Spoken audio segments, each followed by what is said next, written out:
Wahai penolong agung, ahli maksiat akan tertutupi oleh kemaksiatannya, dan ahli taat akan tertutupi oleh ketaatannya. Dan aku memiliki hamba-hamba selain mereka, yang tidak ditimpa kesedihan maksiat dan keresahan ketaatan. Lalu dia berkata kepadaku, wahai penolong agung, sampaikan kabar gembira kepada para pendosa tentang adanya keutamaan dan kemurahan, dan sampaikan berita kepada para pengagum diri sendiri tentang adanya keadilan dan pembalasan. Lalu dia berkata kepadaku, wahai penolong agung, ahli ketaatan selalu mengingat kenikmatan, dan ahli maksiat selalu mengingat yang maha pengasih. Lalu dia berkata kepadaku, wahai penolong agung, aku dekat dengan pelaku maksiat setelah ia berhenti dari kemaksiatannya, dan aku jauh dari orang yang taat setelah ia berhenti dari ketaatannya. Lalu dia berkata kepadaku, wahai penolong agung, aku menciptakan orang awam namun mereka tidak mampu memandang cahaya kebesaranku, maka aku meletakkan tirai kegelapan di antara diriku dan mereka. Dan aku menciptakan orang-orang khusus namun mereka tidak mampu mendekatiku dan mereka sebagai tirai penghalang. Lalu dia berkata kepadaku, wahai penolong agung, katakan kepada para sahabatmu, siapa di antara mereka yang ingin sampai kepadaku, maka ia harus keluar dari segala sesuatu selain aku. Lalu dia berkata kepadaku, wahai penolong agung, keluarlah dari batas dunia, maka engkau akan sampai ke akhirat. Dan keluarlah dari batas akhirat, maka engkau akan sampai kepadaku. Lalu dia berkata kepadaku, wahai penolong agung, keluarlah engkau dari raga dan jiwamu, lalu keluarlah dari hati dan ruhmu, lalu keluarlah dari hukum dan perintah, maka engkau akan sampai kepadaku. Maka aku bertanya, wahai Tuhanku, salat seperti apa yang paling dekat denganmu? Dia berkata, salat yang di dalamnya tiada apapun kecuali aku, dan orang yang melakukannya lenyap dari salatnya dan tenggelam karenanya. Lalu aku berkata, wahai Tuhanku, puasa seperti apa yang paling utama di sisimu? Dia berkata, puasa yang di dalamnya tiada apapun selain aku, dan orang yang melakukannya lenyap darinya. Lalu aku berkata, wahai Tuhanku, amal apa yang paling utama di sisimu? Dia berkata, amal yang di dalamnya tiada apapun selain aku, baik itu surga ataupun neraka, dan pelakunya lenyap darinya. Lalu aku berkata, wahai Tuhanku, tangisan seperti apa yang paling utama di sisimu? Dia berkata, tangisan orang-orang yang tertawa. Lalu aku berkata, wahai Tuhanku, tertawa seperti apa yang paling utama di sisimu? Dia berkata, tertawanya orang-orang yang menangis karena bertobat. Lalu aku berkata, wahai Tuhanku, tobat seperti apa yang paling utama di sisimu? Dia menjawab, tobatnya orang-orang yang suci. Lalu aku bertanya, wahai Tuhanku, kesucian seperti apa yang paling utama di sisimu? Dia menjawab, kesucian orang-orang yang bertobat. Lalu dia berkata kepadaku, wahai penolong agung, pencari ilmu di mataku tidak mempunyai jalan kecuali setelah ia mengakui kebodohannya, karena jika ia tidak melepaskan ilmu yang ada padanya, ia akan menjadi setan. Berkatalah sang penolong agung, aku bertemu Tuhanku subhanahu wa ta'ala dan aku bertanya kepadanya, wahai Tuhan, apa makna kerinduan? Dia menjawab, wahai penolong agung, engkau mesti merindukanku dan mengosongkan hatimu dari selain aku. Lalu dia berkata kepadaku, wahai penolong agung, jika engkau mengerti bentuk kerinduan maka engkau harus lenyap dari kerinduan, karena ia merupakan penghalang antara si perindu dan yang dirindukan. Lalu dia berkata kepadaku, wahai penolong agung, bila engkau berniat melakukan tobat, maka pertama kali engkau harus bertobat dari nafsu, lalu mengeluarkan pikiran dan perasaan buruk dari hati dengan mengusir kegelisahan dosa, maka engkau akan sampai kepadaku. Dan hendaknya engkau bersabar, karena bila tidak bersabar berarti engkau hanya bermain-main belaka. Lalu dia berkata kepadaku, wahai penolong agung, bila engkau ingin memasuki wilayahku, maka hendaknya engkau tidak berpaling kepada alam mulk, alam malakut, maupun alam jabarut. Karena alam mulk adalah setannya orang berilmu, dan malakut adalah setannya ahli makrifat, dan jabarut adalah setannya orang yang sadar. Siapa yang puas dengan salah satu dari ketiganya, maka ia akan terusir dari sisiku. Dan dia berkata kepadaku, wahai penolong agung, perjuangan spiritual adalah salah satu lautan di samudera penyaksian dan telah dipilih oleh orang-orang yang sadar. Barang siapa hendak masuk ke samudera musyahadah, maka ia harus memilih mujahadah, karena mujahadah merupakan benih dari musyahadah dan musyahadah tanpa mujahadah adalah mustahil. Barang siapa telah memilih mujahadah, maka ia akan mengalami musyahadah, dikehendaki atau tidak dikehendaki. Dan dia berkata kepadaku, "Wahai penolong agung, para pencari jalan spiritual tidak dapat berjalan tanpa mujahadah, sebagaimana mereka tak dapat melakukannya tanpa aku." Dan dia berkata kepadaku, "Wahai penolong agung, sesungguhnya hamba yang paling kucintai adalah hamba yang mempunyai ayah dan anak tetapi hatinya kosong dari keduanya. Jika ayahnya meninggal, ia tidak sedih karenanya, dan jika anaknya pun meninggal, ia pun tidak gundah karenanya. Jika seorang hamba telah mencapai tingkat seperti ini, maka di sisiku tanpa ayah dan tanpa anak, dan tak ada bandingan baginya." Dan dia berkata kepadaku, "Wahai penolong agung, siapa yang tidak merasakan lenyapnya seorang ayah karena kecintaan kepadaku dan lenyapnya seorang anak karena kecintaan kepadaku, maka ia tak akan merasakan lezatnya kesendirian dan ketunggalan." Dia juga berkata kepadaku, "Wahai penolong agung, bila engkau ingin memandangku di setiap tempat, maka engkau harus memilih hati resah yang kosong dari selain aku." Lalu aku bertanya, "Tuhanku, apa ilmunya ilmu itu?" Dia menjawab, "Ilmunya ilmu adalah ketidaktahuan akan ilmu." Dan dia berkata kepadaku, "Wahai penolong agung, berbahagialah seorang hamba yang hatinya condong kepada mujahadah, dan celakalah bagi hamba yang hatinya condong kepada syahwat." Lalu aku bertanya kepada Tuhanku Subhanahu wa Ta'ala tentang Miraj. Dia berkata, "Miraj adalah naik meninggalkan segala sesuatu kecuali aku, dan kesempurnaan Miraj adalah pandangan tidak berpaling dan tidak pula melampauinya." Lalu dia berkata kepadaku, "Wahai penolong agung, tidak ada salat bagi orang yang tidak melakukan Miraj kepadaku." Lalu dia berkata kepadaku, "Wahai penolong agung, orang yang kehilangan salatnya adalah orang yang tidak Miraj kepadaku."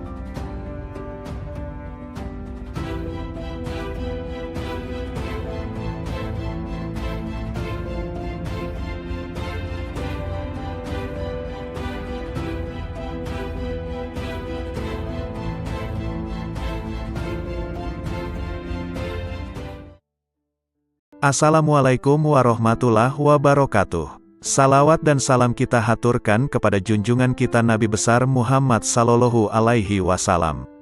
Allahumma sholli ala Muhammad. Kali ini akan dibacakan 4 kisah dialog Syekh Abdul Qadir Al-Jailani. Kisah ini diambil dari berbagai sumber kemudian dihimpun menjadi satu judul yakni 4 kisah dialog Syekh Abdul Qadir Al-Jailani yang menggetarkan hati. Berikut kisahnya. 1. Dialog dengan Malaikat Maut. Dalam ceramah di akhir bulan Rajab 546 Hijriyah di Madrasah, Syekh Abdul Qadir Jailani menuturkan, Imam Junaid Al-Baghdadi rahimahullah seringkali mengatakan, "Apa yang dapat ku perbuat terhadap diriku? Aku ini hanya seorang hamba dan milik majikanku. Dia telah menyerahkan dirinya kepada Allah, tidak memiliki pilihan lain selain terhadapnya dan tidak mengusiknya." Junaid telah rela dengan apapun yang ditakdirkan kepadanya. Hatinya telah menjadi baik dan nafsunya telah tenang. Dia telah mengamalkan firman Allah Azza wa Jalla, "Sesungguhnya pelindungku adalah Allah yang telah menurunkan Alkitab, Al-Quran, dan dia melindungi orang-orang yang saleh." Quran Surah Al-A'raf ayat 196. Pada suatu malam, aku mengingat kematian, dan aku menangis dari awal malam hingga waktu sahur tiba. Aku berdoa, "Ya Tuhanku, aku mohon kepadamu agar malaikat maut tidak mencabut nyawaku, tapi Engkau sendiri yang mencabutnya." Kemudian, aku tertidur, lalu aku bermimpi melihat seorang tua yang mengagumkan dan menawan. Dia kemudian masuk dari arah pintu, dan aku bertanya kepadanya, "Siapakah engkau?" Lalu dia menjawab, "Aku malaikat maut."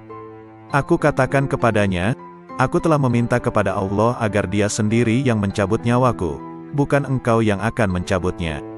Malaikat itu balik bertanya, "Lalu mengapa engkau meminta hal itu? Apa dosaku? Aku hanyalah hamba yang mengikuti perintah. Aku diperintahkan bersikap lemah lembut terhadap suatu kaum dan bersikap kasar kepada kaum yang lainnya." Kemudian, Dia memelukku dan menangis, maka aku pun menangis bersamanya. Ahmad bin Hanbal rahimahullah berkata, betapa banyak hati yang terbakar oleh kecintaan kepada dunia, padahal di dadanya ada Al-Quran. Sementara, banyak orang saleh yang selalu bangun malam mendirikan salat malam, beramar makruf nahi munkar.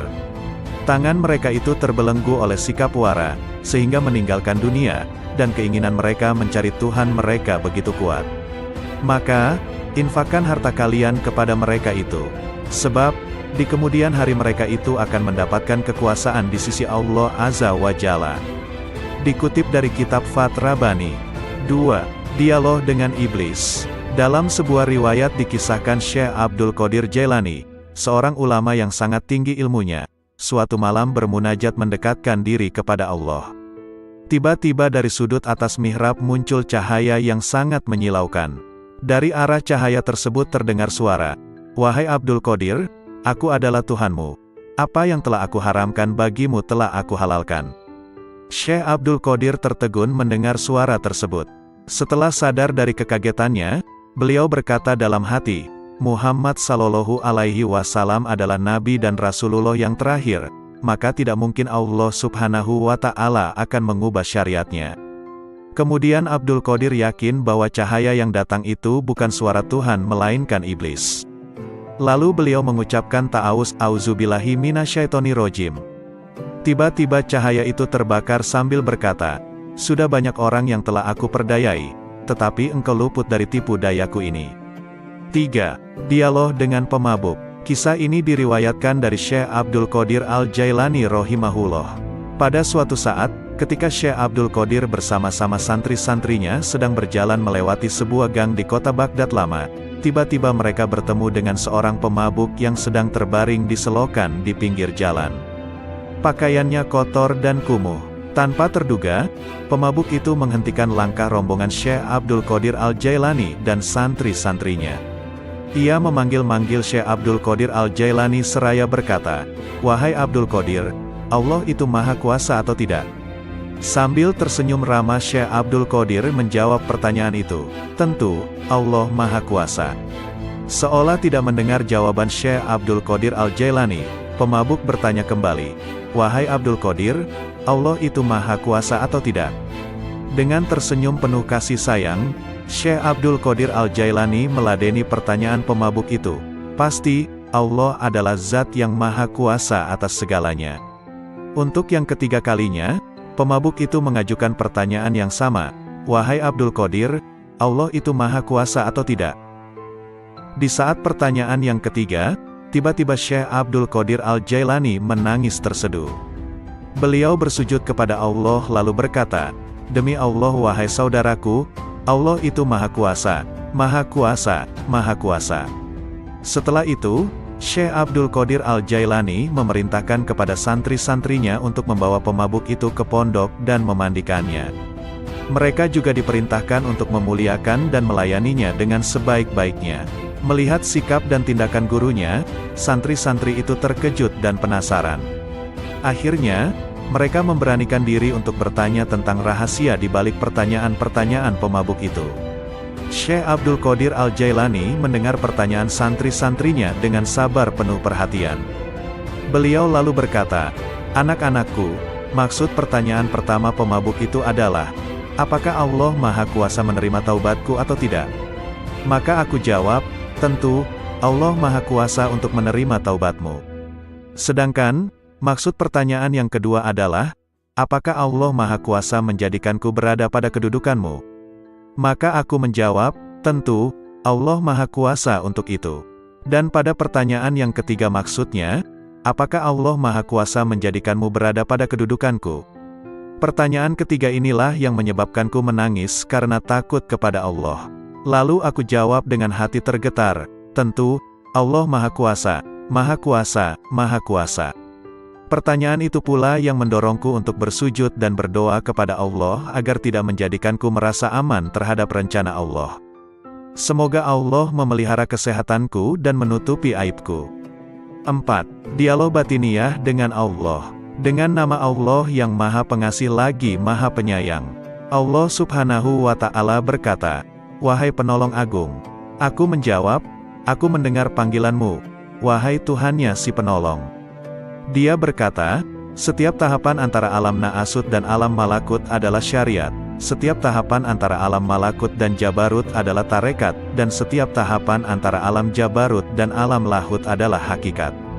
Lalu dia berkata kepadaku, wahai penolong agung, aku tidak pernah mewujudkan diriku dalam sesuatu sebagaimana perwujudanku dalam diri manusia. Lalu aku bertanya, wahai Tuhanku, apakah engkau memiliki tempat? Maka dia berkata kepadaku, wahai penolong agung, akulah pencipta tempat, dan aku tidak memiliki tempat. Lalu aku bertanya, wahai Tuhanku, apakah engkau makan dan minum? Maka dia berkata kepadaku, wahai penolong agung, makanan dan minuman kaum fakir adalah makanan dan minumanku. Lalu aku berkata, wahai Tuhanku, dari apa engkau ciptakan malaikat? Dia berkata kepadaku, aku ciptakan malaikat dari cahaya manusia, dan aku ciptakan manusia dari cahayaku. Lalu dia berkata kepadaku, wahai penolong agung, aku jadikan manusia sebagai kendaraanku, dan aku jadikan seluruh isi alam sebagai kendaraan baginya. Lalu dia berkata kepadaku, wahai penolong agung, betapa indahnya aku sebagai pencari.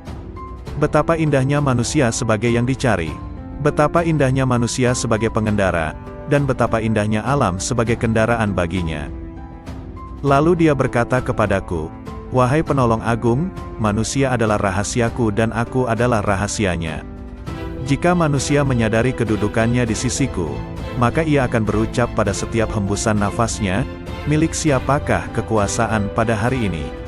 Lalu dia berkata kepadaku, wahai penolong agung, tidaklah manusia makan sesuatu, atau minum sesuatu, dan tidaklah ia berdiri atau duduk, berbicara atau diam. Tidak pula ia melakukan suatu perbuatan, menuju sesuatu atau menjauhi sesuatu, kecuali aku ada di situ, bersemayam dalam dirinya dan menggerakkannya. Lalu dia berkata kepadaku, wahai penolong agung, tubuh manusia, jiwanya, hatinya, ruhnya, pendengarannya, penglihatannya, tangannya, kakinya, dan lidahnya, semua itu aku persembahkan kepadanya oleh diriku, untuk diriku. Dia tak lain adalah aku, dan aku bukanlah selain dia. Lalu dia berkata kepadaku, wahai penolong agung, jika engkau melihat seseorang terbakar oleh api kefakiran dan hancur karena banyaknya kebutuhan, maka dekatilah ia, karena tidak ada penghalang antara diriku dan dirinya. Lalu dia berkata kepadaku, wahai penolong agung, janganlah engkau makan sesuatu atau minum sesuatu dan janganlah engkau tidur, kecuali dengan kehadiran hati yang sadar dan mata yang awas. Lalu dia berkata kepadaku, wahai penolong agung, barang siapa terhalang dari perjalananku di dalam batin, maka ia akan diuji dengan perjalanan lahir, dan ia tidak akan semakin dekat dariku melainkan justru semakin menjauh dalam perjalanan batin. Lalu dia berkata kepadaku, wahai penolong agung, kemanunggalan ruhani merupakan keadaan yang tak dapat diungkapkan dengan kata-kata. Siapa yang percaya dengannya sebelum mengalaminya sendiri, maka ia telah kafir. Dan barang siapa menginginkan ibadah setelah mencapai keadaan wusyul, maka ia telah menyekutukan Allah Subhanahu wa Ta'ala. Lalu dia berkata kepadaku, wahai penolong agung, barang siapa memperoleh kebahagiaan azali, maka selamat atasnya, dia tidak akan terhina selamanya. Dan barang siapa memperoleh kesengsaraan azali, maka celaka baginya, dia tidak akan diterima sama sekali setelah itu. Lalu dia berkata kepadaku, wahai penolong agung, aku jadikan kefakiran dan kebutuhan sebagai kendaraan manusia. Barang siapa menaikinya, maka ia telah sampai di tempatnya sebelum menyeberangi gurun dan lembah. Lalu dia berkata kepadaku, wahai penolong agung, bila manusia mengetahui apa yang terjadi setelah kematian, tentu ia tidak menginginkan hidup di dunia ini. Dan ia akan berkata di setiap saat dan kesempatan, Tuhan, matikan aku. Lalu dia berkata kepadaku, wahai penolong agung, semua makhluk pada hari kiamat akan dihadapkan kepadaku dalam keadaan tuli, bisu dan buta, lalu merasa rugi dan menangis. Demikian pula di dalam kubur. Lalu dia berkata kepadaku, wahai penolong agung, cinta merupakan tirai yang membatasi antara sang pencinta dan yang dicintai. Bila sang pencinta telah padam dari cintanya, berarti ia telah sampai kepada sang kekasih. Lalu dia berkata kepadaku, "Wahai penolong agung, aku melihat ruh-ruh menunggu di dalam jasad-jasad mereka." Setelah ucapannya, "Bukankah aku ini Tuhanmu, sampai hari kiamat?" Lalu sang penolong berkata, "Aku melihat Tuhan yang Maha Agung." Dan dia berkata kepadaku, "Wahai penolong agung, barang siapa bertanya kepadaku tentang melihat setelah mengetahui, berarti ia terhalang dari pengetahuan tentang melihat. Barang siapa mengira bahwa melihat tidak sama dengan mengetahui, maka berarti ia telah terperdaya oleh melihat Allah Subhanahu wa Ta'ala." Lalu dia berkata kepadaku, "Wahai penolong agung, orang fakir dalam pandanganku bukanlah orang yang tidak memiliki apa-apa, melainkan orang fakir adalah ia yang memegang kendali atas segala sesuatu. Bila ia berkata kepada sesuatu, 'Jadilah,' maka terjadilah ia." Lalu dia berkata kepadaku, "Tak ada persahabatan dan kenikmatan di dalam surga setelah kemunculanku di sana, dan tak ada kesendirian dan kebakaran di dalam neraka setelah sapaanku kepada para penghuninya." Lalu dia berkata kepadaku, "Wahai penolong agung, aku yang paling mulia di antara semua yang mulia, dan aku yang paling penyayang di antara semua penyayang." Lalu dia berkata kepadaku, "Wahai penolong agung, tidurlah di sisiku tidak seperti tidurnya orang-orang awam, maka engkau akan melihatku." Terhadap hal ini aku bertanya, "Wahai Tuhanku, bagaimana aku tidur di sisimu?" Dia berkata, "Dengan menjauhkan jasmani dari kesenangan, menjauhkan nafsu dari syahwat, menjauhkan hati dari pikiran dan perasaan buruk, dan menjauhkan ruh dari pandangan yang melalaikan, lalu meleburkan zatmu di dalam zat." Lalu dia berkata kepadaku, "Wahai penolong agung, katakan kepada sahabatmu dan pencintamu, siapa di antara kalian yang menginginkan kedekatan denganku, maka hendaklah ia memilih kefakiran, lalu kefakiran dari kefakiran. Bila kefakiran itu telah sempurna, maka tak ada lagi apapun selain aku." Lalu dia berkata, "Wahai penolong agung, berbahagialah jika engkau mengasihi makhluk-makhlukku, dan beruntunglah jika engkau memaafkan makhluk-makhlukku." Lalu dia berkata kepadaku, "Wahai penolong agung, katakan kepada pencintamu dan sahabatmu, ambillah manfaat dari doa kaum fakir, karena mereka bersamaku dan aku bersama mereka." Lalu dia berkata kepadaku, "Wahai penolong agung, aku bersama segala sesuatu, tempat tinggalnya, pengawasnya, dan kepadaku tempat kembalinya." Lalu dia berkata kepadaku, "Wahai penolong agung, jangan peduli pada surga dan apa yang ada di sana, maka engkau akan melihat aku tanpa perantara. Dan jangan peduli pada neraka serta apa yang ada di sana, maka engkau akan melihat aku tanpa perantara." Lalu dia berkata kepadaku, "Wahai penolong agung, para penghuni surga disibukkan oleh surga, dan para penghuni neraka disibukkan olehku." Lalu dia berkata kepadaku, "Wahai penolong agung, sebagian penghuni surga berlindung dari kenikmatan, sebagaimana penghuni neraka berlindung dari jilatan api."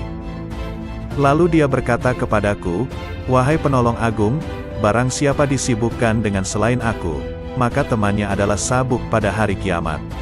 Lalu dia berkata kepadaku, "Wahai penolong agung, orang-orang yang dekat mencari pertolongan dari kedekatan, sebagaimana orang-orang yang jauh mencari pertolongan dari kejauhan." Lalu dia berkata kepadaku, "Wahai penolong agung, sesungguhnya aku memiliki hamba-hamba yang bukan nabi maupun rasul, yang kedudukan mereka tidak diketahui oleh siapapun dari penghuni dunia maupun penghuni akhirat, dari penghuni surga ataupun neraka, tidak juga malaikat Malik ataupun Ridwan, dan aku tidak menjadikan mereka untuk surga maupun untuk neraka, tidak untuk pahala ataupun siksa, tidak untuk bidadari, istana maupun pelayan-pelayan mudanya. Maka beruntunglah orang yang mempercayai mereka meski belum mengenal mereka." Lalu dia berkata kepadaku, "Wahai penolong agung, engkau adalah salah satu dari mereka. Dan di antara tanda-tanda mereka di dunia adalah tubuh-tubuh mereka terbakar karena sedikitnya makan dan minum, nafsu mereka telah hangus dari syahwat, hati mereka telah hangus dari pikiran dan perasaan buruk, ruh-ruh mereka juga telah hangus dari pandangan yang melalaikan. Mereka adalah pemilik keabadian yang terbakar oleh cahaya perjumpaan." Lalu dia berkata kepadaku, "Wahai penolong agung, bila seseorang yang haus datang kepadamu di hari yang amat panas, sedangkan engkau memiliki air dingin dan engkau sedang tidak membutuhkan air, jika engkau menahan air itu baginya, maka engkau adalah orang yang paling kikir. Bagaimana aku menolak mereka dari rahmatku, padahal aku telah menetapkan atas diriku, bahwa aku paling pengasih di antara yang mengasihi. Lalu dia berkata kepadaku, wahai penolong agung, tak seorang pun dari ahli maksiat yang jauh dariku, dan tak seorang pun dari ahli ketaatan yang dekat dariku.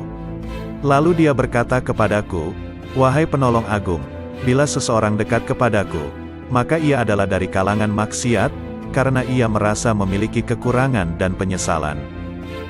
Lalu dia berkata kepadaku, wahai penolong agung, merasa memiliki kekurangan merupakan sumber cahaya, dan mengagumi cahaya diri sendiri merupakan sumber kegelapan. Lalu dia berkata kepadaku, wahai penolong agung, ahli maksiat akan tertutupi oleh kemaksiatannya, dan ahli taat akan tertutupi oleh ketaatannya. Dan aku memiliki hamba-hamba selain mereka, yang tidak ditimpa kesedihan maksiat dan keresahan ketaatan. Lalu dia berkata kepadaku, wahai penolong agung, sampaikan kabar gembira kepada para pendosa tentang adanya keutamaan dan kemurahan, dan sampaikan berita kepada para pengagum diri sendiri tentang adanya keadilan dan pembalasan. Lalu dia berkata kepadaku, wahai penolong agung, ahli ketaatan selalu mengingat kenikmatan, dan ahli maksiat selalu mengingat yang maha pengasih. Lalu dia berkata kepadaku, wahai penolong agung, aku dekat dengan pelaku maksiat setelah ia berhenti dari kemaksiatannya, dan aku jauh dari orang yang taat setelah ia berhenti dari ketaatannya. Lalu dia berkata kepadaku, wahai penolong agung, aku menciptakan orang awam namun mereka tidak mampu memandang cahaya kebesaranku, maka aku meletakkan tirai kegelapan di antara diriku dan mereka. Dan aku menciptakan orang-orang khusus namun mereka tidak mampu mendekatiku dan mereka sebagai tirai penghalang. Lalu dia berkata kepadaku, wahai penolong agung, katakan kepada para sahabatmu, siapa di antara mereka yang ingin sampai kepadaku, maka ia harus keluar dari segala sesuatu selain aku. Lalu dia berkata kepadaku, wahai penolong agung, keluarlah dari batas dunia, maka engkau akan sampai ke akhirat. Dan keluarlah dari batas akhirat, maka engkau akan sampai kepadaku. Lalu dia berkata kepadaku, wahai penolong agung, keluarlah engkau dari raga dan jiwamu, lalu keluarlah dari hati dan ruhmu, lalu keluarlah dari hukum dan perintah, maka engkau akan sampai kepadaku. Maka aku bertanya, wahai Tuhanku, salat seperti apa yang paling dekat denganmu? Dia berkata, salat yang di dalamnya tiada apapun kecuali aku, dan orang yang melakukannya lenyap dari salatnya dan tenggelam karenanya. Lalu aku berkata, wahai Tuhanku, puasa seperti apa yang paling utama di sisimu? Dia berkata, puasa yang di dalamnya tiada apapun selain aku, dan orang yang melakukannya lenyap darinya. Lalu aku berkata, wahai Tuhanku, amal apa yang paling utama di sisimu? Dia berkata, amal yang di dalamnya tiada apapun selain aku, baik itu surga ataupun neraka, dan pelakunya lenyap darinya. Lalu aku berkata, wahai Tuhanku, tangisan seperti apa yang paling utama di sisimu? Dia berkata, tangisan orang-orang yang tertawa. Lalu aku berkata, wahai Tuhanku, tertawa seperti apa yang paling utama di sisimu? Dia berkata, tertawanya orang-orang yang menangis karena bertobat. Lalu aku berkata, wahai Tuhanku, tobat seperti apa yang paling utama di sisimu? Dia menjawab, tobatnya orang-orang yang suci. Lalu aku bertanya, wahai Tuhanku, kesucian seperti apa yang paling utama di sisimu? Dia menjawab, kesucian orang-orang yang bertobat. Lalu dia berkata kepadaku, wahai penolong agung, pencari ilmu di mataku tidak mempunyai jalan kecuali setelah ia mengakui kebodohannya, karena jika ia tidak melepaskan ilmu yang ada padanya, ia akan menjadi setan. Berkatalah sang penolong agung, aku bertemu Tuhanku subhanahu wa ta'ala dan aku bertanya kepadanya, wahai Tuhan, apa makna kerinduan? Dia menjawab, wahai penolong agung, engkau mesti merindukanku dan mengosongkan hatimu dari selain aku. Lalu dia berkata kepadaku, wahai penolong agung, jika engkau mengerti bentuk kerinduan maka engkau harus lenyap dari kerinduan, karena ia merupakan penghalang antara si perindu dan yang dirindukan. Lalu dia berkata kepadaku, wahai penolong agung, bila engkau berniat melakukan tobat, maka pertama kali engkau harus bertobat dari nafsu, lalu mengeluarkan pikiran dan perasaan buruk dari hati dengan mengusir kegelisahan dosa, maka engkau akan sampai kepadaku.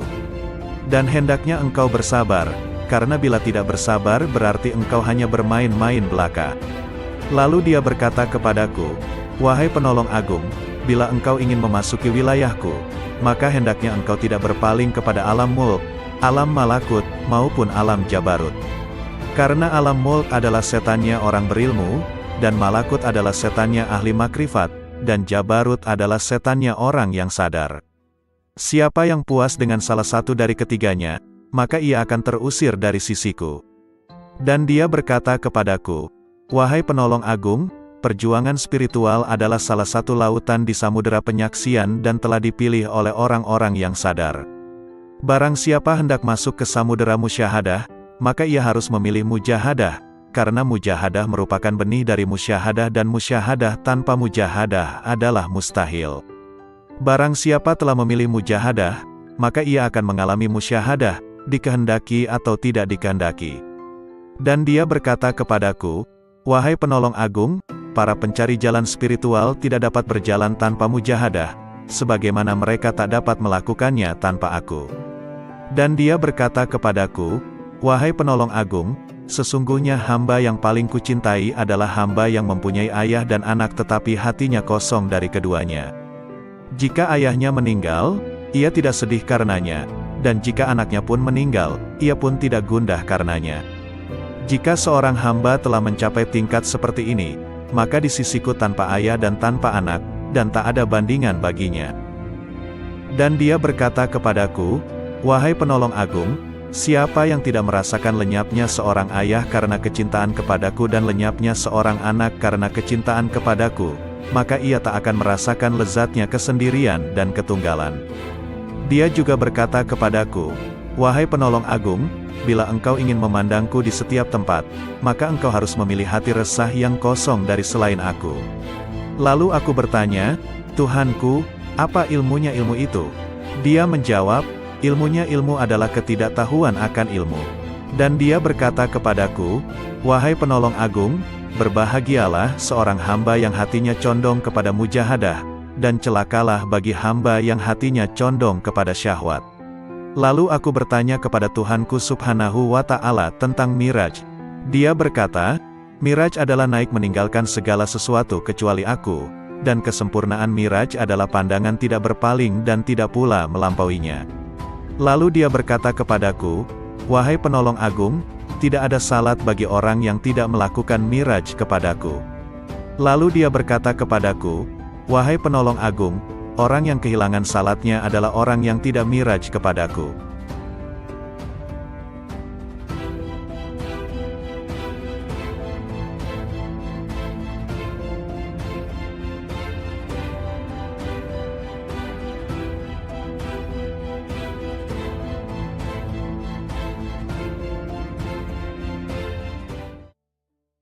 Assalamualaikum warahmatullahi wabarakatuh. Salawat dan salam kita haturkan kepada junjungan kita Nabi besar Muhammad sallallahu alaihi wasallam. Allahumma sholli ala Muhammad. Kali ini akan dibacakan 4 kisah dialog Syekh Abdul Qadir Al-Jailani. Kisah ini diambil dari berbagai sumber kemudian dihimpun menjadi satu judul yakni 4 kisah dialog Syekh Abdul Qadir Al-Jailani yang menggetarkan hati. Berikut kisahnya. 1. Dialog dengan Malaikat Maut. Dalam ceramah di akhir bulan Rajab 546 Hijriyah di Madrasah, Syekh Abdul Qadir Jailani menuturkan, Imam Junaid Al-Baghdadi rahimahullah seringkali mengatakan, apa yang dapat ku perbuat terhadap diriku? Aku ini hanya seorang hamba dan milik majikanku. Dia telah menyerahkan dirinya kepada Allah, tidak memiliki pilihan lain selain terhadapnya dan tidak mengusiknya. Junaid telah rela dengan apapun yang ditakdirkan kepadanya. Hatinya telah menjadi baik dan nafsunya telah tenang. Dia telah mengamalkan firman Allah Azza wa Jalla, sesungguhnya pelindungku adalah Allah yang telah menurunkan Alkitab, Al-Quran, dan dia melindungi orang-orang yang saleh. Quran Surah Al-A'raf ayat 196. Pada suatu malam, aku mengingat kematian, dan aku menangis dari awal malam hingga waktu sahur tiba. Aku berdoa, "Ya Tuhanku, aku mohon kepadamu agar malaikat maut tidak mencabut nyawaku, tapi Engkau sendiri yang mencabutnya." Kemudian, aku tertidur, lalu aku bermimpi melihat seorang tua yang mengagumkan dan menawan. Dia kemudian masuk dari arah pintu, dan aku bertanya kepadanya, "Siapakah engkau?" Lalu dia menjawab, "Aku malaikat maut." Aku katakan kepadanya, "Aku telah meminta kepada Allah agar Dia sendiri yang mencabut nyawaku, bukan engkau yang akan mencabutnya." Malaikat itu balik bertanya, "Lalu mengapa engkau meminta hal itu? Apa dosaku? Aku hanyalah hamba yang mengikuti perintah. Aku diperintahkan bersikap lemah lembut terhadap suatu kaum dan bersikap kasar kepada kaum yang lainnya." Kemudian, dia memelukku dan menangis, maka aku pun menangis bersamanya. Ahmad bin Hanbal rahimahullah berkata, betapa banyak hati yang terbakar oleh kecintaan kepada dunia, padahal di dadanya ada Al-Quran. Sementara, banyak orang saleh yang selalu bangun malam mendirikan salat malam, beramar makruf nahi munkar. Tangan mereka itu terbelenggu oleh sikap wara, sehingga meninggalkan dunia, dan keinginan mereka mencari Tuhan mereka begitu kuat. Maka, infakkan harta kalian kepada mereka itu. Sebab, di kemudian hari mereka itu akan mendapatkan kekuasaan di sisi Allah Azza wa Jalla. Dikutip dari kitab Fath Rabbani. 2. Dialog dengan Iblis. Dalam sebuah riwayat dikisahkan Syekh Abdul Qadir Jailani, seorang ulama yang sangat tinggi ilmunya, suatu malam bermunajat mendekatkan diri kepada Allah. Tiba-tiba dari sudut atas mihrab muncul cahaya yang sangat menyilaukan. Dari arah cahaya tersebut terdengar suara, "Wahai Abdul Qadir, aku adalah Tuhanmu. Apa yang telah aku haramkan bagimu telah aku halalkan." Syekh Abdul Qadir tertegun mendengar suara tersebut. Setelah sadar dari kekagetannya, beliau berkata dalam hati, "Muhammad Sallallahu Alaihi Wasallam adalah Nabi dan Rasulullah yang terakhir, maka tidak mungkin Allah Subhanahu wa Ta'ala akan mengubah syariatnya." Kemudian Abdul Qadir yakin bahwa cahaya yang datang itu bukan suara Tuhan melainkan iblis. Lalu beliau mengucapkan ta'awuz, "Auzubillahi minasyaitonirrajim." Tiba-tiba cahaya itu terbakar sambil berkata, "Sudah banyak orang yang telah aku perdayai, tetapi engkau luput dari tipu dayaku ini." 3. Dialog dengan pemabuk. Kisah ini diriwayatkan dari Syekh Abdul Qadir Al-Jailani rahimahullah. Pada suatu saat, ketika Syekh Abdul Qadir bersama-sama santri-santrinya sedang berjalan melewati sebuah gang di kota Baghdad lama, tiba-tiba mereka bertemu dengan seorang pemabuk yang sedang terbaring di selokan di pinggir jalan. Pakaiannya kotor dan kumuh. Tanpa terduga, pemabuk itu menghentikan langkah rombongan Syekh Abdul Qadir Al-Jailani dan santri-santrinya. Ia memanggil-manggil Syekh Abdul Qadir Al-Jailani seraya berkata, "Wahai Abdul Qadir, Allah itu maha kuasa atau tidak?" Sambil tersenyum ramah Syekh Abdul Qadir menjawab pertanyaan itu, "Tentu, Allah maha kuasa." Seolah tidak mendengar jawaban Syekh Abdul Qadir Al-Jailani, pemabuk bertanya kembali, "Wahai Abdul Qadir, Allah itu maha kuasa atau tidak?" Dengan tersenyum penuh kasih sayang, Syekh Abdul Qadir Al-Jailani meladeni pertanyaan pemabuk itu, "Pasti, Allah adalah zat yang maha kuasa atas segalanya." Untuk yang ketiga kalinya, pemabuk itu mengajukan pertanyaan yang sama, "Wahai Abdul Qadir, Allah itu maha kuasa atau tidak?" Di saat pertanyaan yang ketiga, tiba-tiba Syekh Abdul Qadir Al-Jailani menangis terseduh. Beliau bersujud kepada Allah lalu berkata, "Demi Allah wahai saudaraku, Allah itu maha kuasa, maha kuasa, maha kuasa." Setelah itu, Syekh Abdul Qadir Al-Jailani memerintahkan kepada santri-santrinya untuk membawa pemabuk itu ke pondok dan memandikannya. Mereka juga diperintahkan untuk memuliakan dan melayaninya dengan sebaik-baiknya. Melihat sikap dan tindakan gurunya, santri-santri itu terkejut dan penasaran. Akhirnya, mereka memberanikan diri untuk bertanya tentang rahasia di balik pertanyaan-pertanyaan pemabuk itu. Syekh Abdul Qadir Al-Jailani mendengar pertanyaan santri-santrinya dengan sabar penuh perhatian. Beliau lalu berkata, "Anak-anakku, maksud pertanyaan pertama pemabuk itu adalah, apakah Allah maha kuasa menerima taubatku atau tidak?" Maka aku jawab, "Tentu, Allah maha kuasa untuk menerima taubatmu." Sedangkan, maksud pertanyaan yang kedua adalah, apakah Allah Maha Kuasa menjadikanku berada pada kedudukanmu? Maka aku menjawab, tentu, Allah Maha Kuasa untuk itu. Dan pada pertanyaan yang ketiga maksudnya, apakah Allah Maha Kuasa menjadikanmu berada pada kedudukanku? Pertanyaan ketiga inilah yang menyebabkanku menangis karena takut kepada Allah. Lalu aku jawab dengan hati tergetar, tentu, Allah Maha Kuasa, Maha Kuasa, Maha Kuasa. Pertanyaan itu pula yang mendorongku untuk bersujud dan berdoa kepada Allah agar tidak menjadikanku merasa aman terhadap rencana Allah. Semoga Allah memelihara kesehatanku dan menutupi aibku. 4. Dialog batiniah dengan Allah. Dengan nama Allah yang Maha Pengasih lagi Maha Penyayang. Allah Subhanahu wa Ta'ala berkata, "Wahai Penolong Agung." Aku menjawab, "Aku mendengar panggilanmu, wahai Tuhannya si Penolong." Dia berkata, "Setiap tahapan antara alam Na'asut dan alam Malakut adalah syariat. Setiap tahapan antara alam Malakut dan Jabarut adalah tarekat, dan setiap tahapan antara alam Jabarut dan alam Lahut adalah hakikat." Lalu dia berkata kepadaku, "Wahai Penolong Agung, aku tidak pernah mewujudkan diriku dalam sesuatu sebagaimana perwujudanku dalam diri manusia." Lalu aku bertanya, "Wahai Tuhanku, apakah engkau memiliki tempat?" Maka dia berkata kepadaku, "Wahai Penolong Agung, akulah pencipta tempat, dan aku tidak memiliki tempat." Lalu aku bertanya, "Wahai Tuhanku, apakah engkau makan dan minum?" Maka dia berkata kepadaku, "Wahai Penolong Agung, makanan dan minuman kaum fakir adalah makanan dan minumanku." Lalu aku berkata, "Wahai Tuhanku, dari apa engkau ciptakan malaikat?" Dia berkata kepadaku, "Aku ciptakan malaikat dari cahaya manusia, dan aku ciptakan manusia dari cahayaku." Lalu dia berkata kepadaku, "Wahai Penolong Agung, aku jadikan manusia sebagai kendaraanku, dan aku jadikan seluruh isi alam sebagai kendaraan baginya." Lalu dia berkata kepadaku, "Wahai Penolong Agung, betapa indahnya aku sebagai pencari. Betapa indahnya manusia sebagai yang dicari.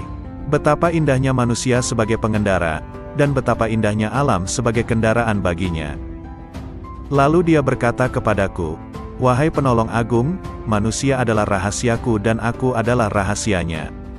Jika manusia menyadari kedudukannya di sisiku, maka ia akan berucap pada setiap hembusan nafasnya, 'Milik siapakah kekuasaan pada hari ini?'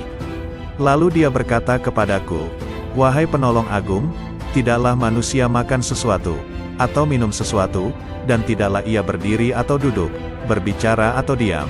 Tidak pula ia melakukan suatu perbuatan, menuju sesuatu atau menjauhi sesuatu, kecuali aku ada di situ, bersemayam dalam dirinya dan menggerakkannya." Lalu dia berkata kepadaku, "Wahai Penolong Agung, tubuh manusia, jiwanya, hatinya, ruhnya, pendengarannya, penglihatannya, tangannya, kakinya, dan lidahnya, semua itu aku persembahkan kepadanya oleh diriku, untuk diriku. Dia tak lain adalah aku, dan aku bukanlah selain dia."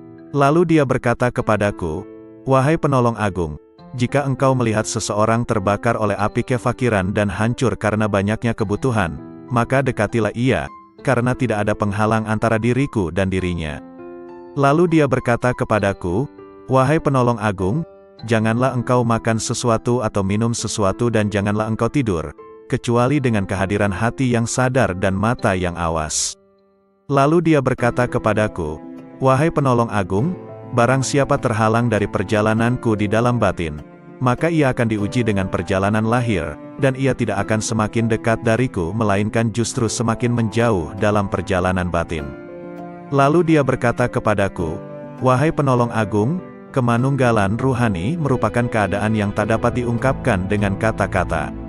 Siapa yang percaya dengannya sebelum mengalaminya sendiri, maka ia telah kafir. Dan barang siapa menginginkan ibadah setelah mencapai keadaan wusyul, maka ia telah menyekutukan Allah Subhanahu wa Ta'ala."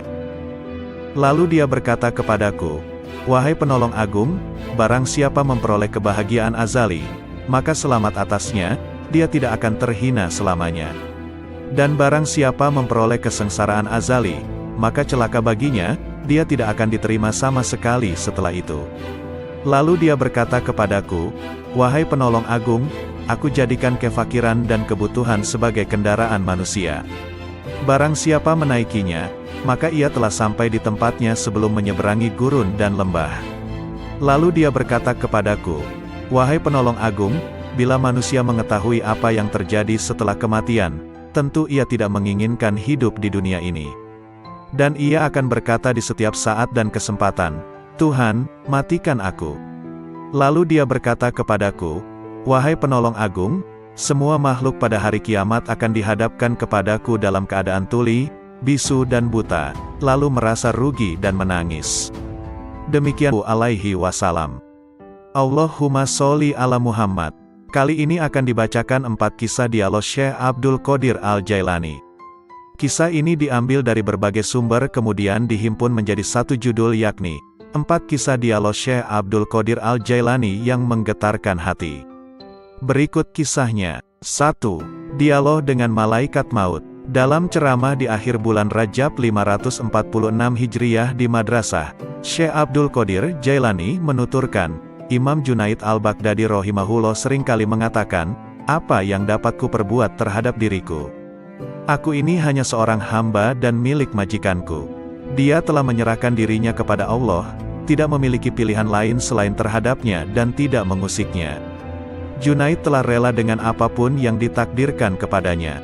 Hatinya telah menjadi baik dan nafsunya telah tenang.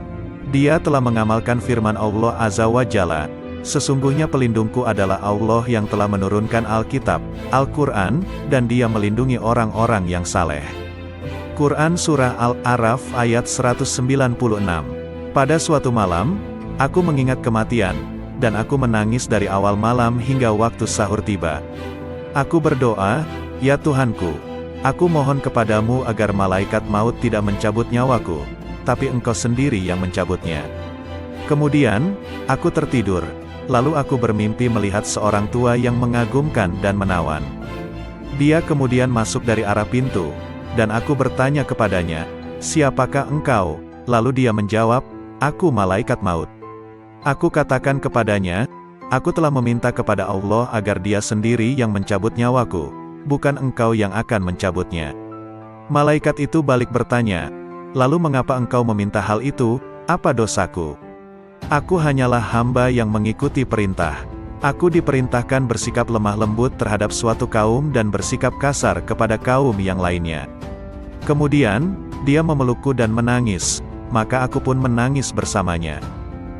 Ahmad bin Hanbal rahimahullah berkata, betapa banyak hati yang terbakar oleh kecintaan kepada dunia, padahal di dadanya ada Al-Quran.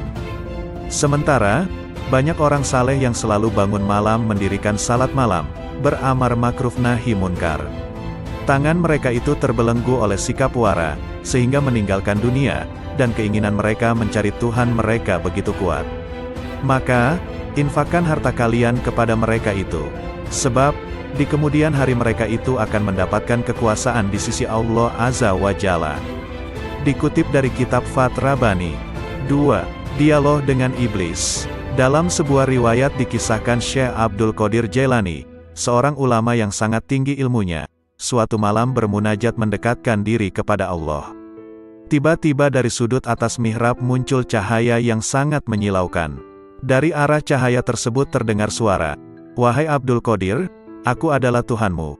Apa yang telah aku haramkan bagimu telah aku halalkan. Syekh Abdul Qadir tertegun mendengar suara tersebut. Setelah sadar dari kekagetannya, beliau berkata dalam hati, Muhammad Sallallahu Alaihi Wasallam adalah Nabi dan Rasulullah yang terakhir, maka tidak mungkin Allah Subhanahu wa Ta'ala akan mengubah syariatnya.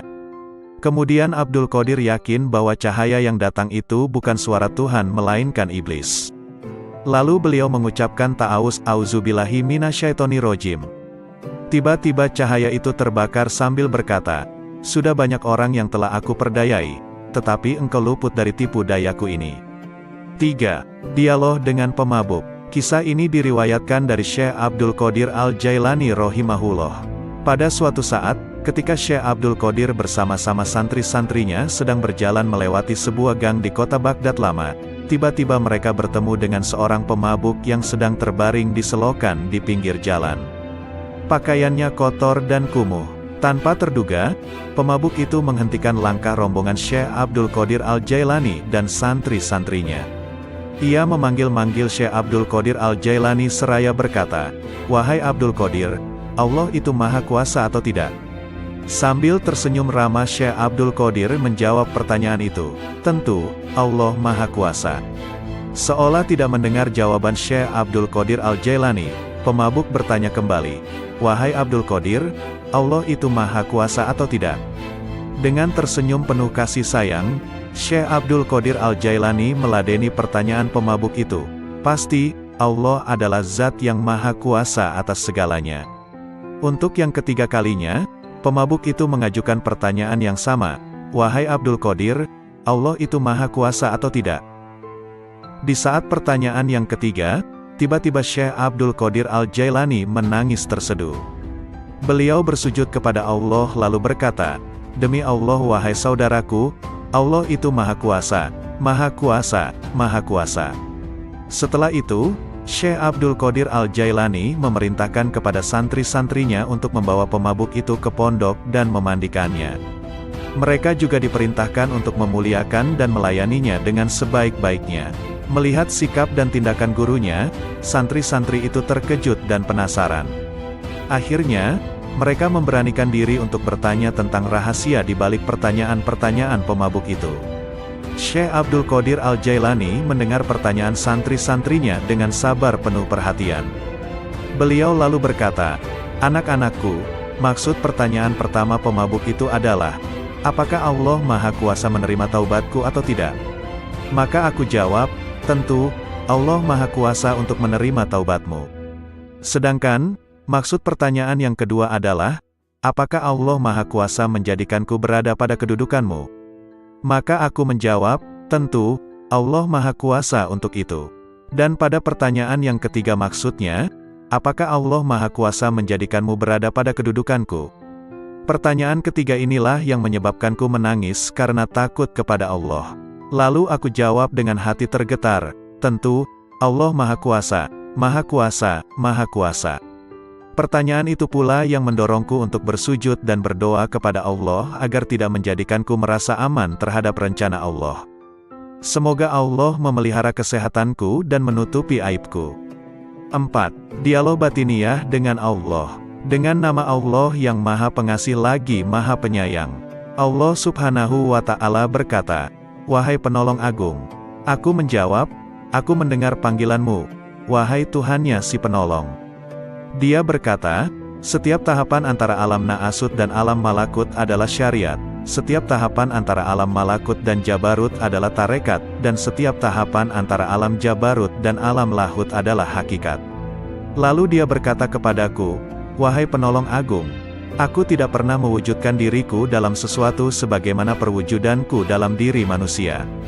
Lalu aku bertanya, "Wahai Tuhanku, apakah engkau memiliki tempat?" Maka dia berkata kepadaku, "Wahai penolong agung, akulah pencipta tempat, dan aku tidak memiliki tempat."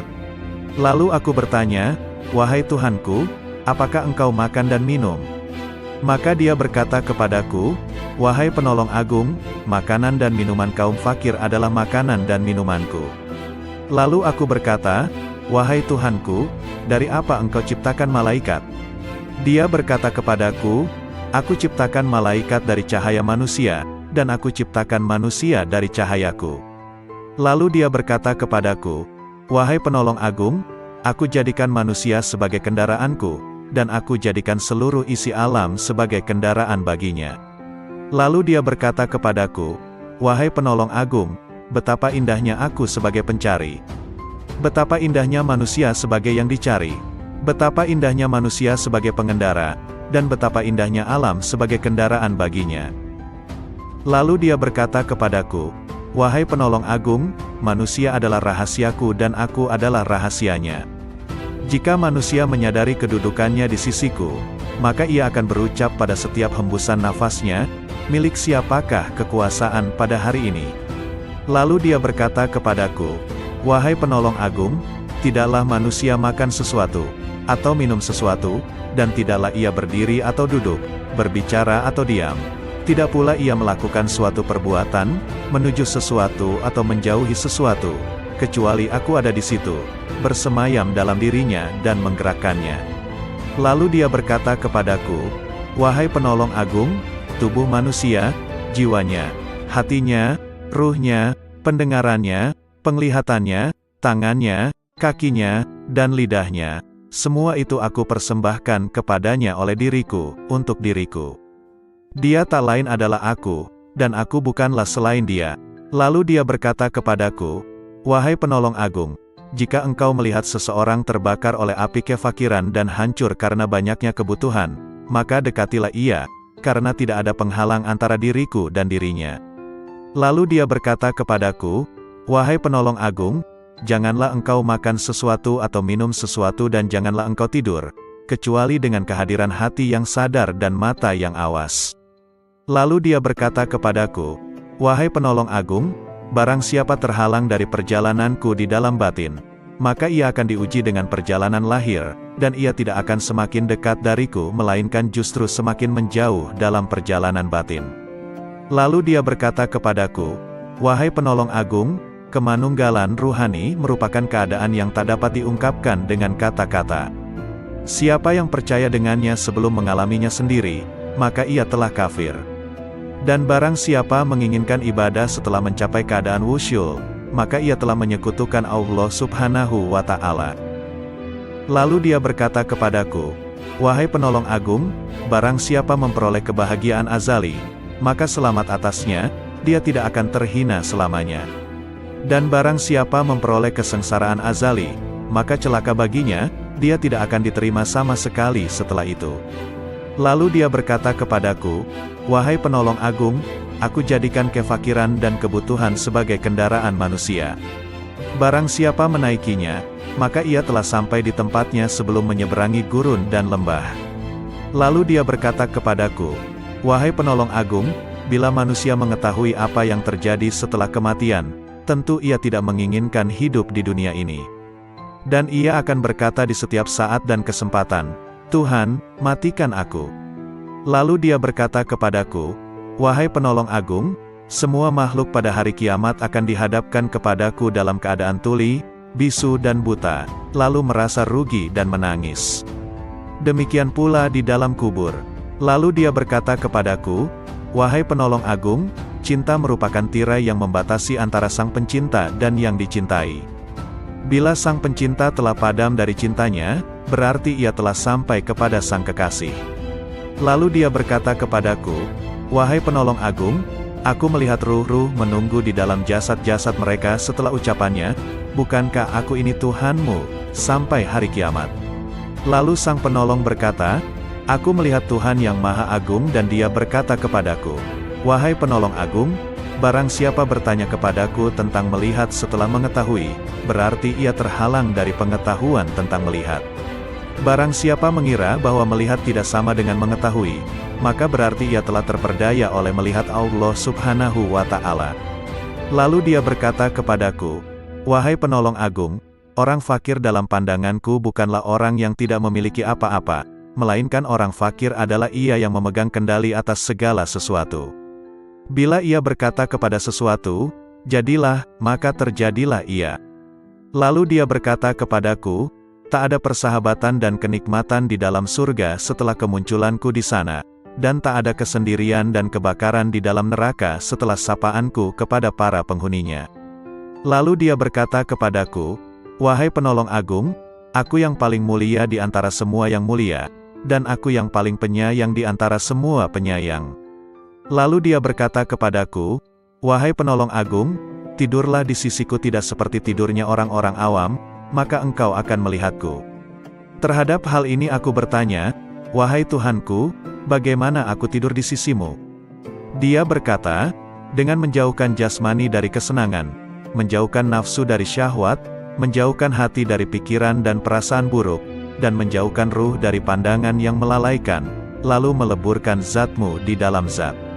Lalu dia berkata kepadaku, Wahai penolong agung, katakan kepada sahabatmu dan pencintamu, siapa di antara kalian yang menginginkan kedekatan denganku, maka hendaklah ia memilih kefakiran, lalu kefakiran dari kefakiran.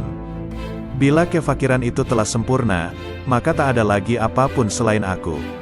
Lalu dia berkata, wahai penolong agung, berbahagialah jika engkau mengasihi makhluk-makhlukku, dan beruntunglah jika engkau memaafkan makhluk-makhlukku.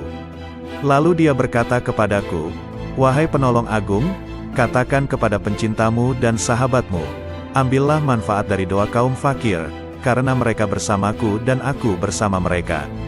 Lalu dia berkata kepadaku, wahai penolong agung, aku bersama segala sesuatu, tempat tinggalnya, pengawasnya, dan kepadaku tempat kembalinya. Lalu dia berkata kepadaku, wahai penolong agung, jangan peduli pada surga dan apa yang ada di sana, maka engkau akan melihat aku tanpa perantara. Dan jangan peduli pada neraka serta apa yang ada di sana, maka engkau akan melihat aku tanpa perantara. Lalu dia berkata kepadaku, wahai penolong agung, para penghuni surga disibukkan oleh surga, dan para penghuni neraka disibukkan olehku. Lalu dia berkata kepadaku, wahai penolong agung, sebagian penghuni surga berlindung dari kenikmatan, sebagaimana penghuni neraka berlindung dari jilatan api. Lalu dia berkata kepadaku, wahai penolong agung, barang siapa disibukkan dengan selain aku, maka temannya adalah sabuk pada hari kiamat.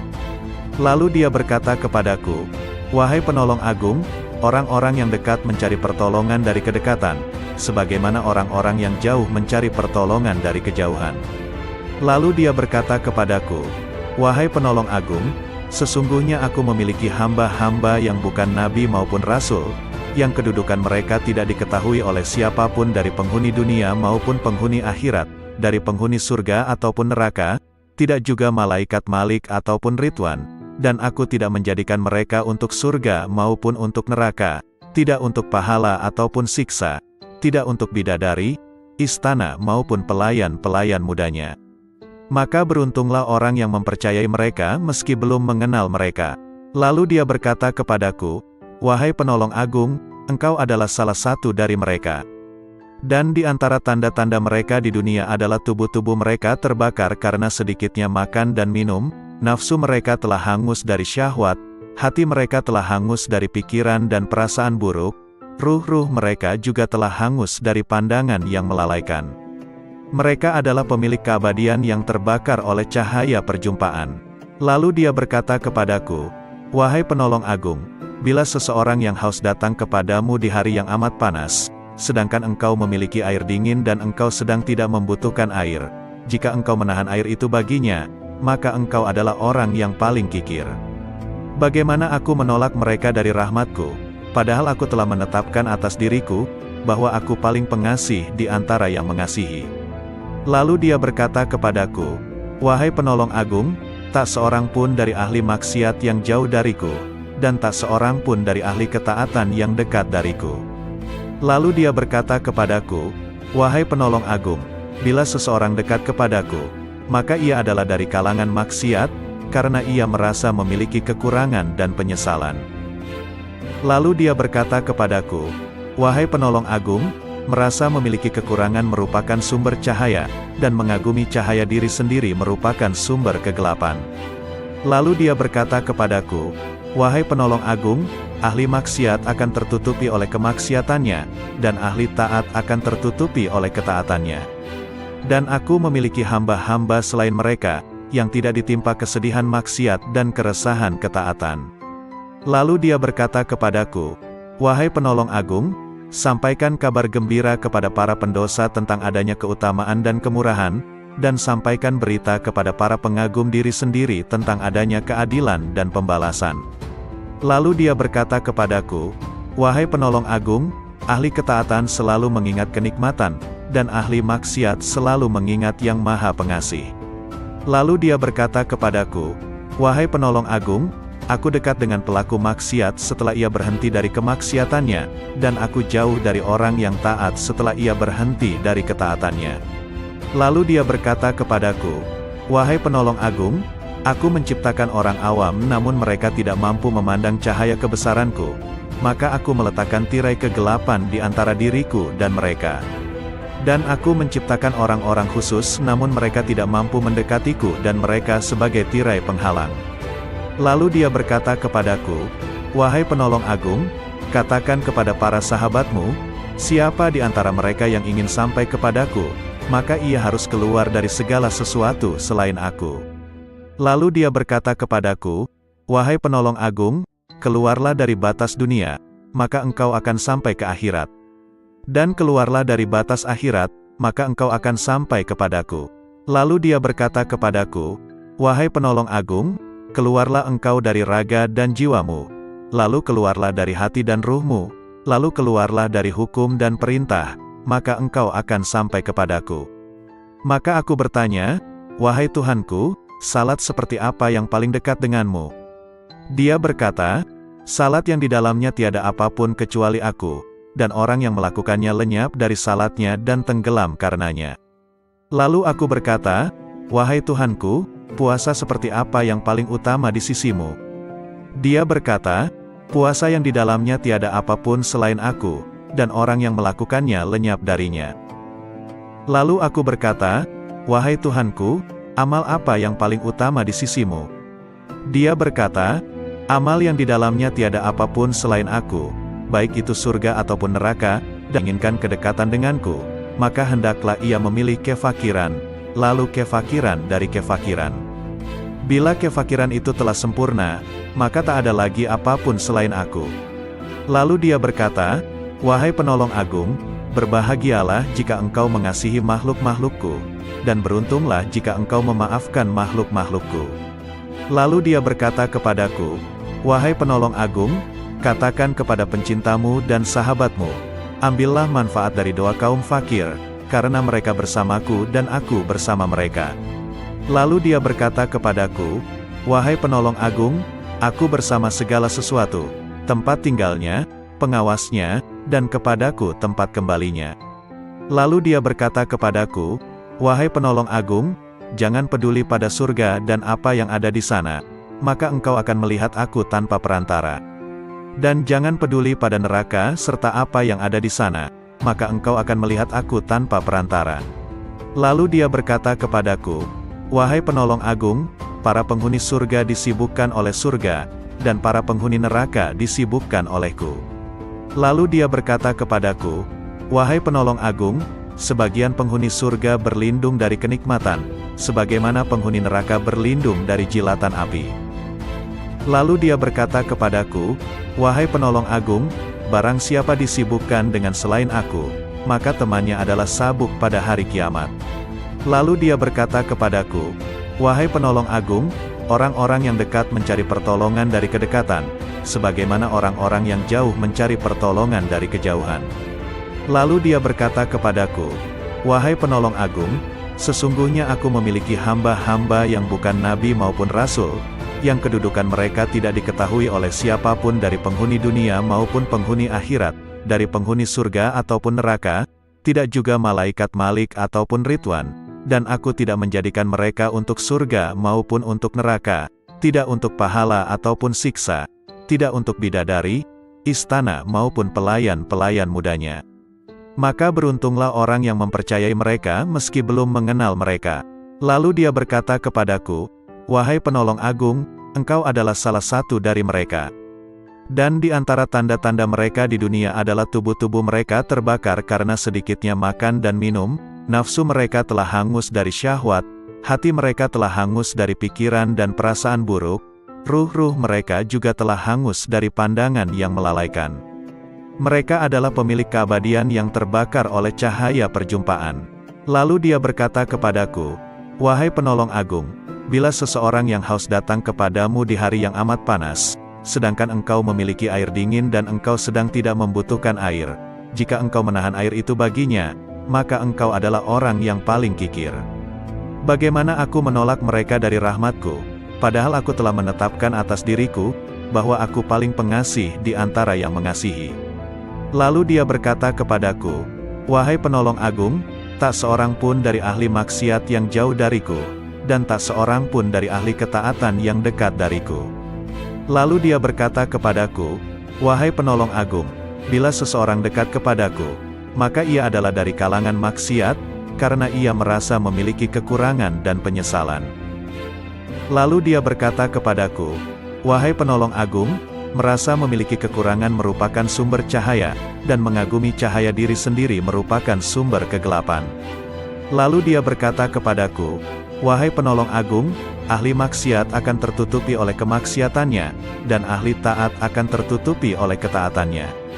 Dan aku memiliki hamba-hamba selain mereka, yang tidak ditimpa kesedihan maksiat dan keresahan ketaatan.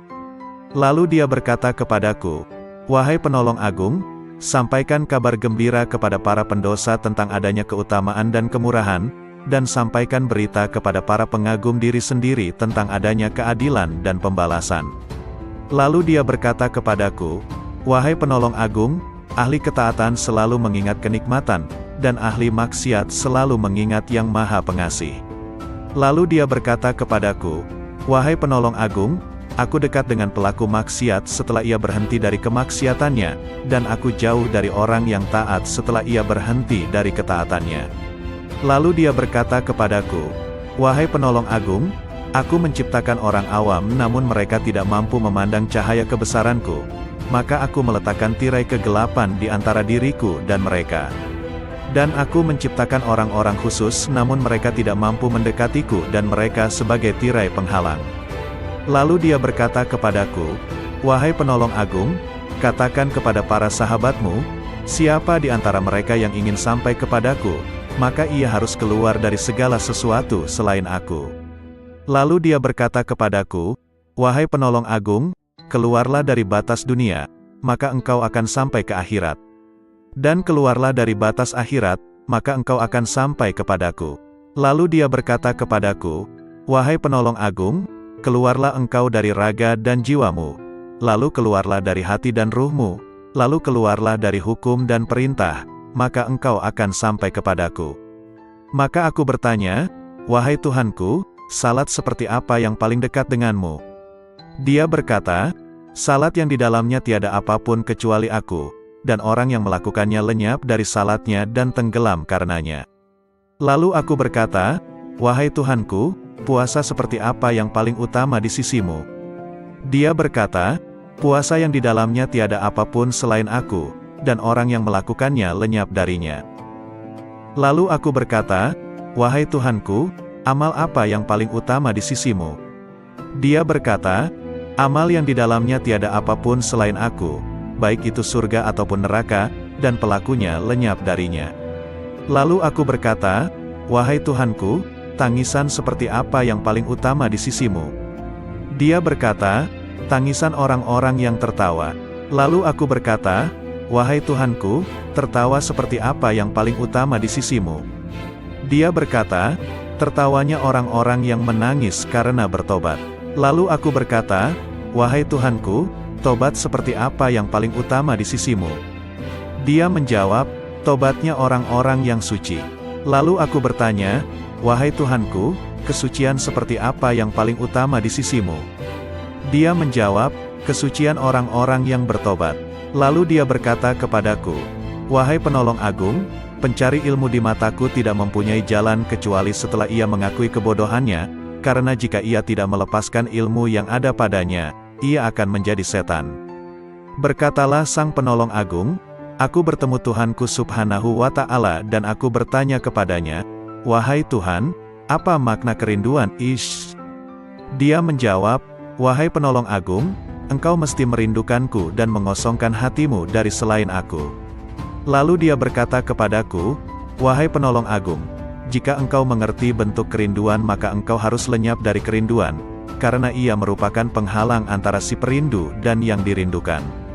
Lalu dia berkata kepadaku, wahai penolong agung, bila engkau berniat melakukan tobat, maka pertama kali engkau harus bertobat dari nafsu, lalu mengeluarkan pikiran dan perasaan buruk dari hati dengan mengusir kegelisahan dosa, maka engkau akan sampai kepadaku.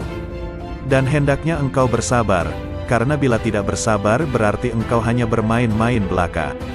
Lalu dia berkata kepadaku, wahai penolong agung, bila engkau ingin memasuki wilayahku, maka hendaknya engkau tidak berpaling kepada alam mulk, alam malakut, maupun alam jabarut.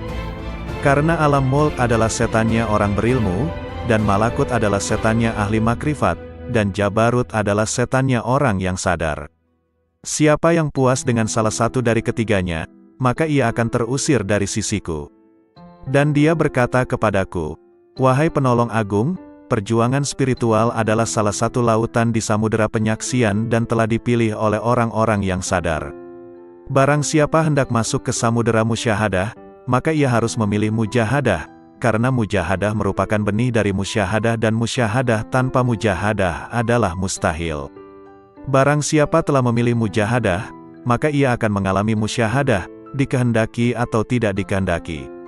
Dan dia berkata kepadaku, wahai penolong agung, para pencari jalan spiritual tidak dapat berjalan tanpa mujahadah, sebagaimana mereka tak dapat melakukannya tanpa aku. Dan dia berkata kepadaku, wahai penolong agung, sesungguhnya hamba yang paling kucintai adalah hamba yang mempunyai ayah dan anak tetapi hatinya kosong dari keduanya. Jika ayahnya meninggal, ia tidak sedih karenanya, dan jika anaknya pun meninggal, ia pun tidak gundah karenanya. Jika seorang hamba telah mencapai tingkat seperti ini, maka di sisiku tanpa ayah dan tanpa anak, dan tak ada bandingan baginya. Dan dia berkata kepadaku, wahai penolong agung, siapa yang tidak merasakan lenyapnya seorang ayah karena kecintaan kepadaku dan lenyapnya seorang anak karena kecintaan kepadaku, maka ia tak akan merasakan lezatnya kesendirian dan ketunggalan.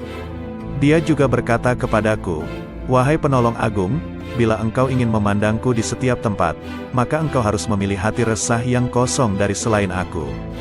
Lalu aku bertanya, Tuhanku, apa ilmunya ilmu itu? Dia menjawab, ilmunya ilmu adalah ketidaktahuan akan ilmu. Dan dia berkata kepadaku, wahai penolong agung, berbahagialah seorang hamba yang hatinya condong kepada mujahadah, dan celakalah bagi hamba yang hatinya condong kepada syahwat. Lalu aku bertanya kepada Tuhanku Subhanahu wa Ta'ala tentang Miraj. Dia berkata, Miraj adalah naik meninggalkan segala sesuatu kecuali aku, dan kesempurnaan Miraj adalah pandangan tidak berpaling dan tidak pula melampauinya. Lalu dia berkata kepadaku, wahai penolong agung, tidak ada salat bagi orang yang tidak melakukan Miraj kepadaku. Lalu dia berkata kepadaku, wahai penolong agung, orang yang kehilangan salatnya adalah orang yang tidak miraj kepadaku.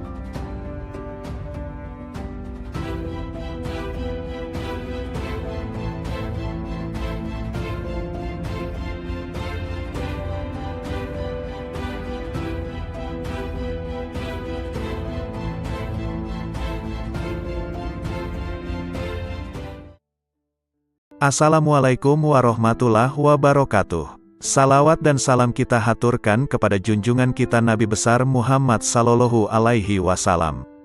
Allahumma sholli ala Muhammad. Kali ini akan dibacakan 4 kisah dialog Syekh Abdul Qadir Al-Jailani. Kisah ini diambil dari berbagai sumber kemudian dihimpun menjadi satu judul yakni 4 kisah dialog Syekh Abdul Qadir Al-Jailani yang menggetarkan hati. Berikut kisahnya. 1. Dialog dengan Malaikat Maut. Dalam ceramah di akhir bulan Rajab 546 Hijriyah di Madrasah, Syekh Abdul Qadir Jailani menuturkan, Imam Junaid Al-Baghdadi rahimahullah seringkali mengatakan, apa yang dapat ku perbuat terhadap diriku? Aku ini hanya seorang hamba dan milik majikanku. Dia telah menyerahkan dirinya kepada Allah, tidak memiliki pilihan lain selain terhadapnya dan tidak mengusiknya. Junaid telah rela dengan apapun yang ditakdirkan kepadanya. Hatinya telah menjadi baik dan nafsunya telah tenang. Dia telah mengamalkan firman Allah Azza wa Jalla, sesungguhnya pelindungku adalah Allah yang telah menurunkan Alkitab, Al-Quran, dan dia melindungi orang-orang yang saleh. Quran Surah Al-A'raf ayat 196. Pada suatu malam, aku mengingat kematian, dan aku menangis dari awal malam hingga waktu sahur tiba. Aku berdoa, ya Tuhanku, aku mohon kepadamu agar malaikat maut tidak mencabut nyawaku, tapi engkau sendiri yang mencabutnya. Kemudian, aku tertidur, lalu aku bermimpi melihat seorang tua yang mengagumkan dan menawan. Dia kemudian masuk dari arah pintu, dan aku bertanya kepadanya, siapakah engkau? Lalu dia menjawab, aku malaikat maut. Aku katakan kepadanya, aku telah meminta kepada Allah agar dia sendiri yang mencabut nyawaku, bukan engkau yang akan mencabutnya. Malaikat itu balik bertanya, lalu mengapa engkau meminta hal itu, apa dosaku? Aku hanyalah hamba yang mengikuti perintah. Aku diperintahkan bersikap lemah lembut terhadap suatu kaum dan bersikap kasar kepada kaum yang lainnya. Kemudian, dia memelukku dan menangis, maka aku pun menangis bersamanya. Ahmad bin Hanbal rahimahullah berkata, betapa banyak hati yang terbakar oleh kecintaan kepada dunia, padahal di dadanya ada Al-Quran. Sementara, banyak orang saleh yang selalu bangun malam mendirikan salat malam, beramar makruf nahi munkar. Tangan mereka itu terbelenggu oleh sikap wara, sehingga meninggalkan dunia, dan keinginan mereka mencari Tuhan mereka begitu kuat. Maka, infakkan harta kalian kepada mereka itu. Sebab, di kemudian hari mereka itu akan mendapatkan kekuasaan di sisi Allah Azza wa Jalla. Dikutip dari kitab Fath Rabbani. 2. Dialog dengan Iblis. Dalam sebuah riwayat dikisahkan Syekh Abdul Qadir Jailani, seorang ulama yang sangat tinggi ilmunya, suatu malam bermunajat mendekatkan diri kepada Allah. Tiba-tiba dari sudut atas mihrab muncul cahaya yang sangat menyilaukan.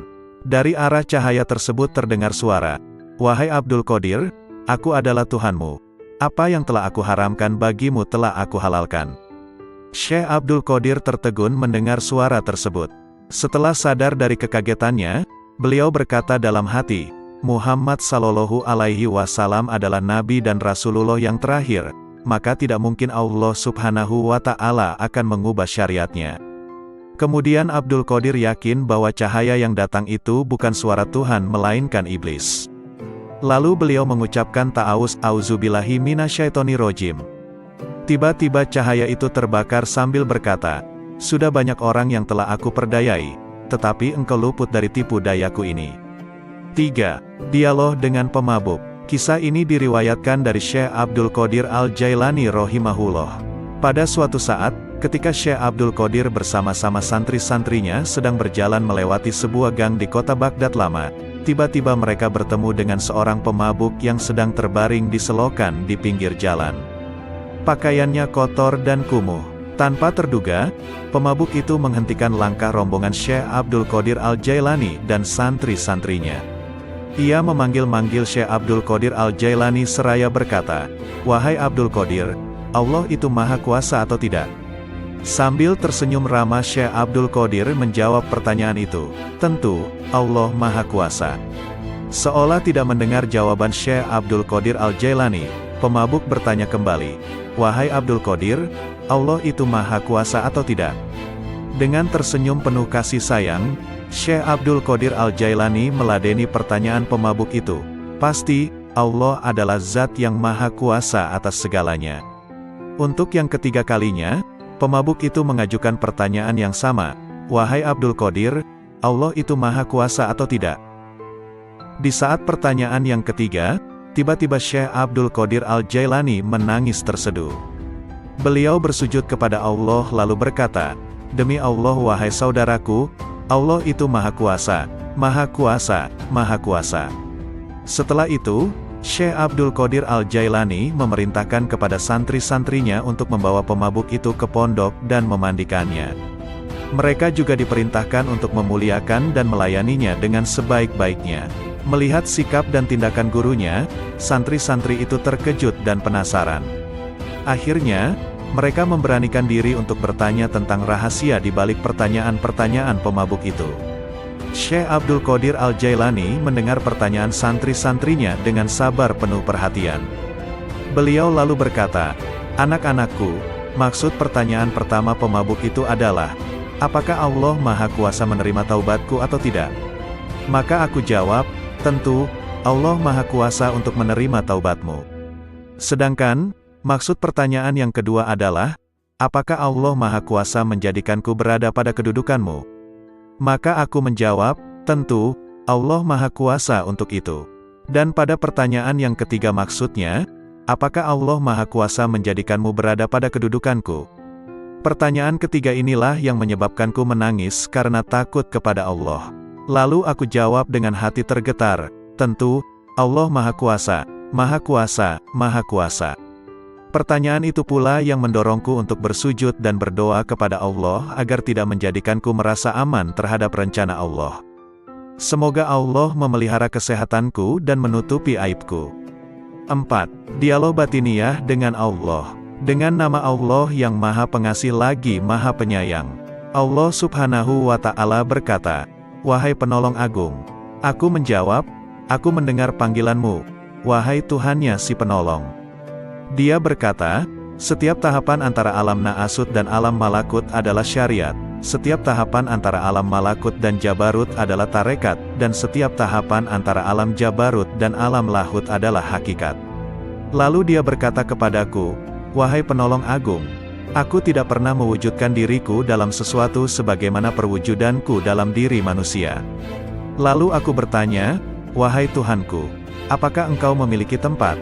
Maka dia berkata kepadaku, "Wahai penolong agung, akulah pencipta tempat, dan aku tidak memiliki tempat." Lalu aku bertanya, "Wahai Tuhanku, apakah engkau makan dan minum?" Maka dia berkata kepadaku, "Wahai penolong agung, makanan dan minuman kaum fakir adalah makanan dan minumanku." Lalu aku berkata, "Wahai Tuhanku, dari apa engkau ciptakan malaikat?" Dia berkata kepadaku, "Aku ciptakan malaikat dari cahaya manusia, dan aku ciptakan manusia dari cahayaku." Lalu dia berkata kepadaku, "Wahai penolong agung, aku jadikan manusia sebagai kendaraanku, dan aku jadikan seluruh isi alam sebagai kendaraan baginya." Lalu dia berkata kepadaku, "Wahai penolong agung, betapa indahnya aku sebagai pencari. Betapa indahnya manusia sebagai yang dicari. Betapa indahnya manusia sebagai pengendara, dan betapa indahnya alam sebagai kendaraan baginya." Lalu dia berkata kepadaku, "Wahai penolong agung, manusia adalah rahasiaku dan aku adalah rahasianya. Jika manusia menyadari kedudukannya di sisiku, maka ia akan berucap pada setiap hembusan nafasnya, 'Milik siapakah kekuasaan?' Maka ia telah sampai di tempatnya sebelum menyeberangi gurun dan lembah." Lalu dia berkata kepadaku, "Wahai penolong agung, bila manusia mengetahui apa yang terjadi setelah kematian, tentu ia tidak menginginkan hidup di dunia ini. Dan ia akan berkata di setiap saat dan kesempatan, 'Tuhan, matikan aku.'" Lalu dia berkata kepadaku, "Wahai penolong agung, semua makhluk pada hari kiamat akan dihadapkan kepadaku dalam keadaan tuli, bisu dan buta, lalu merasa rugi dan menangis. Demikian pula di